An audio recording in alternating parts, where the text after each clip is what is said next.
regret marrying you. You'll never be good enough for someone like me." James delivered these words with the same smug superiority he used when critiquing my clothing choices or commenting on my modest career achievements. My name is Rachel, and at 34, I was standing in my kitchen listening to my husband of 6 years explain why I didn't measure up to his standards. The argument had started over something trivial. I'd bought the wrong brand of coffee, but had quickly evolved into his favorite topic, my inadequacies. I looked at him across our granite countertop, taking in his self-satisfied expression, his perfectly pressed shirt, his carefully styled hair. 6 years of marriage, and he still acted like he'd done me a favor by choosing me. "We'll see about that," I replied quietly, my voice steady despite the storm brewing inside. The smile slipped from his face for just a moment. He'd expected tears, probably. Or perhaps begging, promises to do better, to be worthy of him. Instead, I picked up my car keys and headed for the door. "Where are you going?" he called after me, confusion evident in his voice. "Rachel, don't be dramatic. You know I'm just trying to help you improve." Improve? Like I was a project he'd taken on, a fixer-upper he'd grown tired of renovating. Every critical comment over the years flashed through my mind. My plain wardrobe, my unremarkable career trajectory, my average achievements. "Just going to the gym," I replied, which was true. But for the first time, I wasn't going because James had hinted my jeans were getting tight. I was going because I wanted to, needed to, do something for myself. In the car, I didn't cry. I didn't scream. I didn't call my friends to vent about my husband's cruelty. Instead, I made a mental list. A plan. James thought I'd never be good enough? Fine. Let's see what not good enough looked like when it walked away. At the gym, I signed up for personal training sessions, not to meet James's standards, but to feel strong, to remember what it felt like to set my own goals, to work towards something for myself rather than for his approval. My phone buzzed with a text from him. "Don't forget we have dinner with my colleagues next week. Wear something sophisticated this time." And I thought about all the dinners where he'd subtly corrected my table manners, explained my job in dismissive terms to his coworkers, introduced me like an accessory rather than a partner. Looking forward to it, I texted back. Let him think his words hadn't landed. Let him believe everything was normal.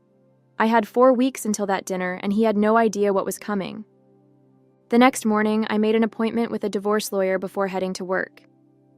James noticed nothing unusual about my early departure. He was too busy critiquing the breakfast I'd made. "The eggs are overdone again," he sighed, like my culinary skills were a personal affront. "I don't understand why you can't master something so simple." "You're right," I replied mildly. "I guess I'll never be as perfect as your mother." He missed my sarcasm, launching into another story about his mother's legendary breakfast-making abilities. I let him talk while I mentally reviewed my checklist. Lawyer, bank accounts, apartment hunting, each item a step toward freedom. At work, I threw myself into a major marketing campaign I'd been hesitant to lead. James had always implied I wasn't ready for bigger responsibilities, that I should be content with my current position. "Not everyone can be ambitious," he'd say, as if ambition was a quality reserved for people like him. My boss noticed the change immediately. "This is excellent work, Rachel," she said, reviewing my proposal. "I've been waiting for you to step up like this. In fact, there's an opening for senior marketing director I think you should consider." A month ago, I would have demurred, heard James's voice in my head listing all the reasons I wasn't qualified. Instead, I smiled and said, "I'd love to apply." That evening, while James worked late, I went through our wedding photos. I barely recognized myself, not because I looked so different, but because I remembered how I'd felt that day. Confident, worthy, loved. When had I started believing his subtle digs? His constant implications that I was somehow lacking? My phone buzzed with a text from my college roommate, Sarah. We'd lost touch over the years. James had never liked her aggressive personality. Haven't heard from you in forever. Drinks soon? I thought about all the friendships I'd let fade because James found my friends too loud, too ambitious, too independent. How he'd slowly isolated me until his opinion was the only one that mattered. Love to, I texted back. Tomorrow work? That night, James came home late, reeking of expensive scotch. Had dinner with the partners, he announced, loosening his tie. You should have seen their wives. So elegant, so polished. Why can't you put in that kind of effort? I looked at my husband, really looked at him, and saw not the impressive man he pretended to be, but someone small. Someone who could only feel big by making others feel small. Maybe you're right, I said softly. Maybe I'll never be that kind of wife. He smiled, satisfied that I was finally accepting my limitations. He had no idea I was already planning my escape. The next few weeks passed in a carefully orchestrated dance. While James continued his usual commentary on my shortcomings, I quietly set my plan in motion. I opened a separate bank account and started transferring my own salary into it. The lawyer had confirmed what I suspected. The money I'd earned was mine, despite James's constant implications that everything we had was thanks to him. Sarah helped me find a beautiful apartment across town. Modern, bright, everything James would hate. Too feminine, he would have said, as if that were an insult. I signed the lease using only my name, something I hadn't done since before our marriage. At work, I threw myself into the senior director application. My presentation to the board was scheduled for the same day as James's dinner with his colleagues, the dinner where he expected me to play the role of perfect, submissive wife one last time. Don't forget about Thursday, he reminded me over breakfast. The partners' wives will all be there. Try to do something about your hair before then. And please wear the blue dress I bought you. At least that's appropriate. The blue dress he'd bought to fix my wardrobe, claiming my own choices were too colorful, too bold, too much like me instead of what a partner at his law firm's wife should be. Of course, I said, buttering my toast. I want everything to be perfect. He smiled, pleased with my apparent submission. Finally learning, aren't you? Maybe there's hope for you yet. I thought about the red dress hanging in my new apartment, the one I'd bought for my board presentation, the one that screamed confidence, ambition, everything James had tried to dim in me. My phone buzzed with a message from my lawyer. Papers ready when you are. Another from Sarah. Apartment all set up. You're going to love the view. And one from my boss. Board's excited about your presentation Thursday. You've got this. James noticed my small smile. Good news?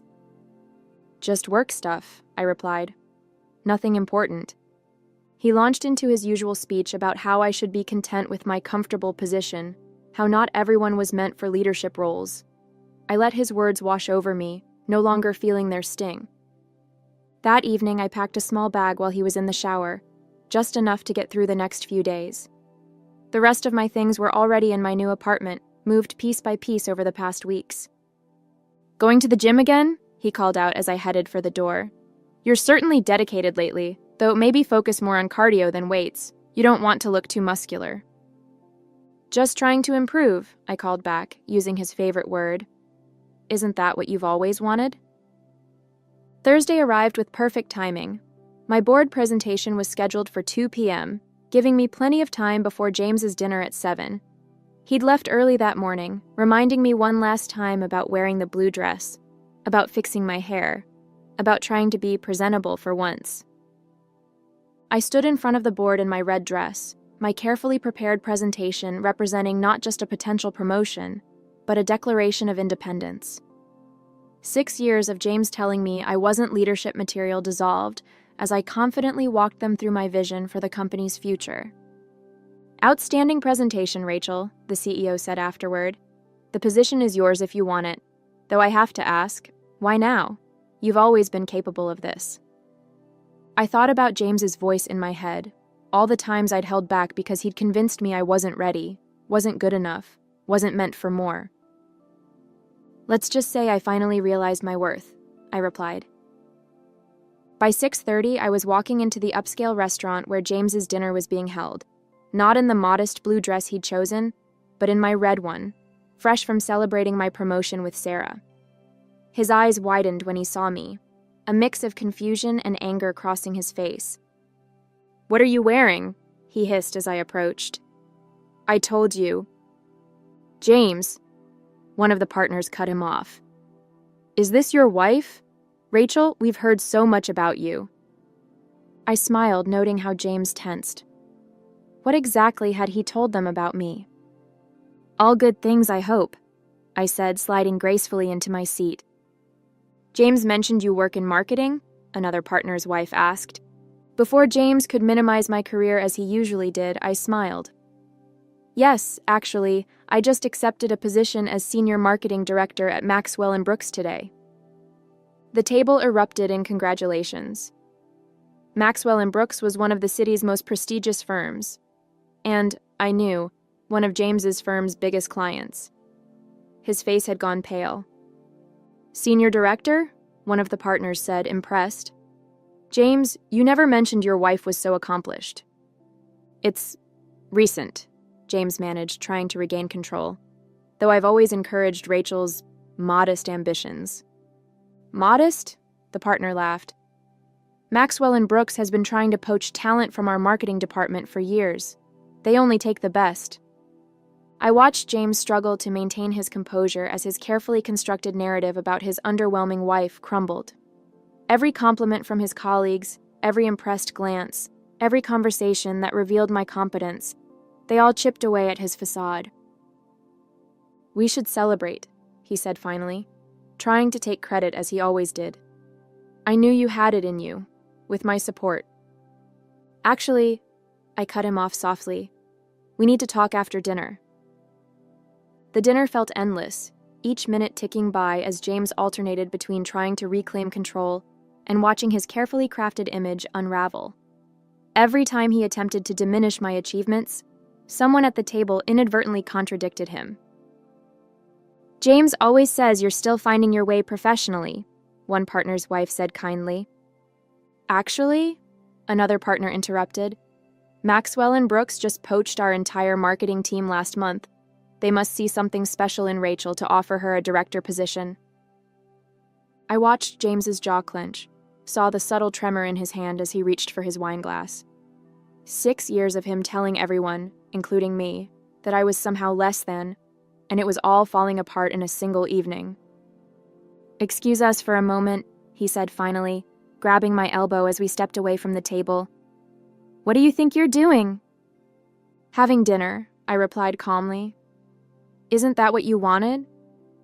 "That dress, this attitude, you're embarrassing me." I looked at his fingers digging into my arm, then back at his face. "No, James. You've been embarrassing yourself for years. I just finally stopped helping you do it." His face reddened. "We'll discuss this at home." "There's nothing to discuss. The papers are on your desk. I moved out last week." The color drained from his face. "You what?" "Yep, you said I'd never be good enough for someone like you," I reminded him softly. "Turns out you're right. I'm actually better." "You can't leave me," he hissed. "You're nothing without me. Who do you think made you what you are?" I smiled, genuinely smiled for the first time in years. "That's exactly the problem, James. You really believe that. Just like you believe those partners respect you, when really they're just tolerating you. Just like you believe putting others down makes you bigger." "You're being hysterical." "No, I'm being honest. Maybe for the first time since we met." I glanced back at the table, where his colleagues were pretending not to watch us. "Should we share more honesty with them? About who you really are?" He stepped back, his facade cracking completely. "Rachel, wait." I did wait. For 6 years, I waited for you to see me as an equal, to value me, to love me instead of trying to diminish me. I'm done waiting. "Let's go home," he pleaded, his voice losing its usual arrogance. "We can talk about this. I'll do better. I'll get counseling." "The time for that was 6 years ago," I replied. Or 3 years ago when I begged you to try therapy with me. Or even last month before you told me I'd never be good enough. His eyes darted around the restaurant, aware of the attention we were drawing. James hated scenes, unless he was the one creating them to put me down.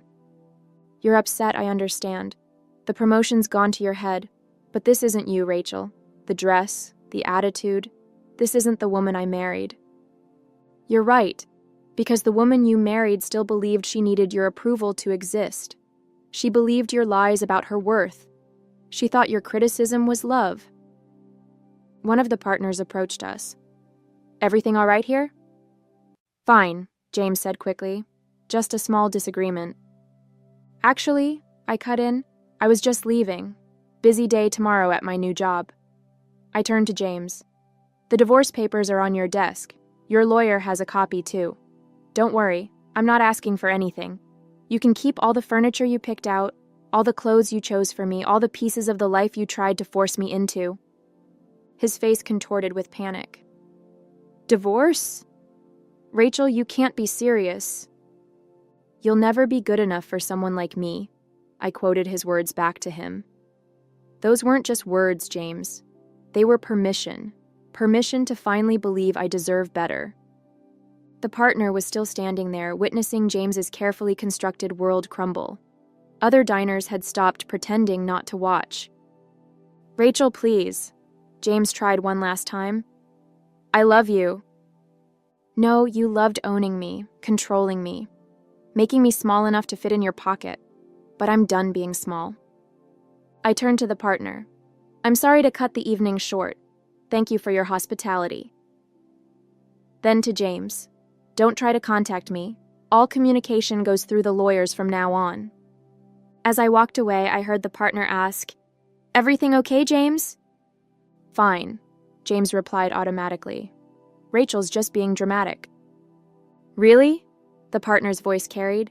Because from where I stood, she sounded perfectly reasonable.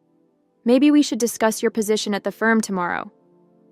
I smiled as I stepped into the warm evening air. My new apartment was waiting. Bright, open, filled with colors James would hate. My new job started Monday. My new life was already beginning. The fallout from that dinner rippled through our social circles like a tidal wave. James tried to control the narrative, claiming I was having a midlife crisis, that the promotion had changed me, that I'd become unstable. But his carefully crafted image had cracked too publicly for anyone to fully believe him. His colleagues had seen too much that night. The way he'd tried to grab my arm, the desperation in his voice, the mask slipping to reveal the insecure man beneath. The partners' wives, whom he'd always used as examples of proper behavior, now shared stories of his condescending comments over the years. He always made little digs about Rachel, one confided to mutual friends. We thought she was quiet and insecure, but now we realize he'd been systematically undermining her for years. At work, my new position came with an office overlooking the city. I filled it with everything James had deemed inappropriate: bright artwork, comfortable furniture, family photos that showed me smiling with friends he'd disapproved of. Every day, I felt more like myself and less like the shadow I'd become in our marriage. Sarah helped me rediscover old passions: photography, hiking, taking cooking classes for fun rather than to meet James's standards. I forgot how much you used to laugh, she said during one of our weekend adventures. The divorce proceedings moved quickly thanks to my preparation. James alternated between threats and pleading, sending lengthy emails about how I was ruining both our lives. Each one revealed more of his true nature: the control he'd masked as concern, the criticism he'd disguised as care. You're making a fool of yourself, he wrote. Everyone sees how you've changed, how you're not the sweet, modest woman I married. I forwarded each message to my lawyer without responding. Let him show the world exactly who he was. His mother called, trying to mediate. James tells me you've become quite difficult, she said, her tone matching the one he'd always used. He's just trying to help you be your best self. No, I replied. He was trying to make me into someone small enough to make him feel big. I'm done being small. The news of my promotion spread through our social circle. along with stories of the dinner where I'd finally stood up for myself. Women I'd known for years started reaching out, sharing their own stories of controlling partners, of rediscovering themselves, of choosing their own worth over someone else's approval. My new apartment became a sanctuary of self-discovery. I painted the walls colors James would have hated, bought furniture for comfort rather than appearance, and started hosting dinner parties where laughter mattered more than proper etiquette. One evening, as I was leaving work, I ran into one of the partners from that fateful dinner. "James is on probation at the firm," he told me. That night opened our eyes to some concerning patterns in his behavior. Several junior associates have since come forward with complaints about his management style. I wasn't surprised. James's need to feel superior hadn't been limited to our marriage. "You know," the partner added, "we do a lot of business with Maxwell and Brooks.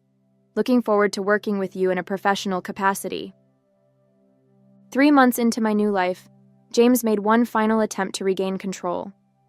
He showed up at my office unannounced, wearing the contrite expression he'd always used after his cruelest moments. "You've made your point," he said, standing in my doorway. "You've shown everyone you can succeed without me. Now let's stop this nonsense and come home." I looked at him from behind my desk, taking in how small he seemed now. His perfectly pressed suit couldn't hide his desperation. His practiced smile couldn't mask his fear of losing his favorite target. "This isn't about making a point," I replied. "This is about finally living my life without your constant criticism, your subtle digs, your need to make me feel lesser." "I was trying to help you improve."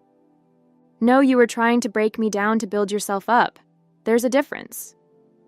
He stepped into my office uninvited, his eyes taking in the decor he would have once criticized.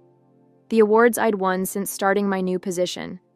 The photos of me with friends, smiling, living. "You've changed," he accused. "No, I've remembered who I was before you convinced me I needed to change." My assistant appeared in the doorway. "Everything okay, Rachel? Security is on standby."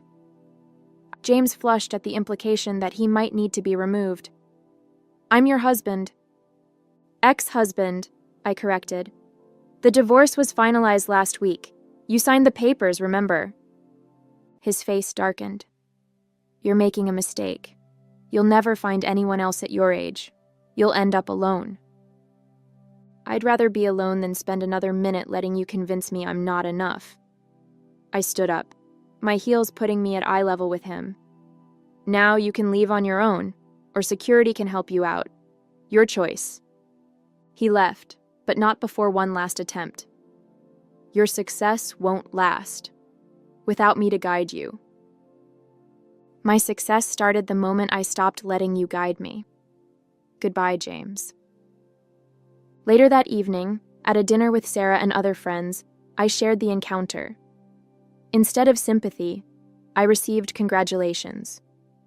"To Rachel," Sarah toasted, "who proved that the best revenge is living well and letting them watch." The women around the table, successful, vibrant, real, clinked glasses. Some shared their own stories of breaking free from controlling partners, of rediscovering their worth, of choosing themselves. James's words about ending up alone echoed hollowly against the sound of laughter and friendship filling the restaurant. This was what he'd tried to keep me from.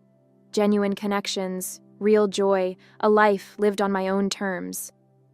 My phone buzzed with a message from my boss.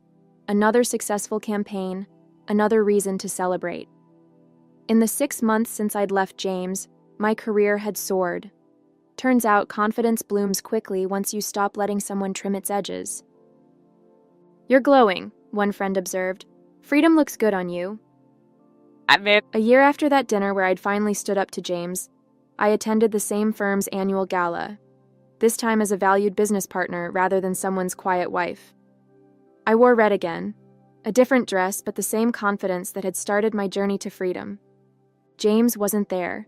He'd taken a position at a smaller firm after his probation led to a mutual separation from his old company.